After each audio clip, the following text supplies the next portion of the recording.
அப்புறம் கவலைகள் அது வந்து மன அழுத்தமாக மாறும், பதட்டமாக மாறும், பயமாக மாறும். இப்படி மாற மாற மாற உங்களுடைய உடல்நிலையில் பிளட் ப்ரெஷரையும் சுகரையும் அப்புறம் வேறு பல வியாதிகளையும் கொண்டு வந்து நிறுத்தும். ஸோ கவலையே இல்லாமல் இருக்க முடியுமானா கவலை வரும். கவலையை வந்து நம்ம தான் வந்து மேனேஜ் பண்ண கற்றுக்கணும். இல்லை ஒரு சிரிப்பு அப்படின்னு பார்த்தீங்கன்னா நகைச்சுவை ஒன்று இருக்குது. ஒரு தடவை நகைச்சுவைனா ரொம்ப சிரிக்கிற ஒரு 100 பேர் ஒரு ஆடியன்ஸ் இருக்கிறாங்கன்னா ஒரு நகைச்சுவை நடக்குதுன்னா 100 பேரும் ஃபஸ்ட்டு தடவை ஜோக் அடிக்கும்போது சிரிப்பாங்க. ரெண்டாவது அதே ஜோக் அடிக்கும்போது வந்து ஒரு 60 பேர் சிரிப்பாங்க. 3ஆவது தடவை 40 பேர் சிரிப்பாங்க.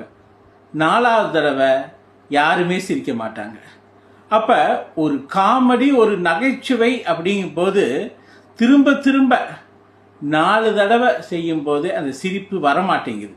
ஒரே தடவை வந்து சிரித்த 100 பேரும் 2ஆவது தடவை 3ஆவது தடவை 4ஆவது தடவைங்கும்போது சிரிக்க மாட்டாங்க.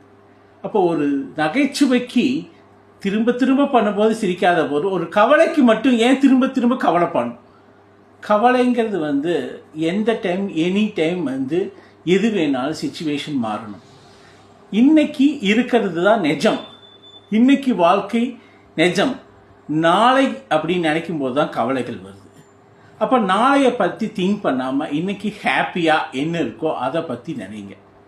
அப்போ இது சொல்கிறது ஈஸி, செய்வது கஷ்டம்னா அப்போ நம்மளுடைய நகர்வுகளை சரியான விதத்தில் வச்சுக்கிட்டோம்னா நமக்கு கவலைகள் வராது.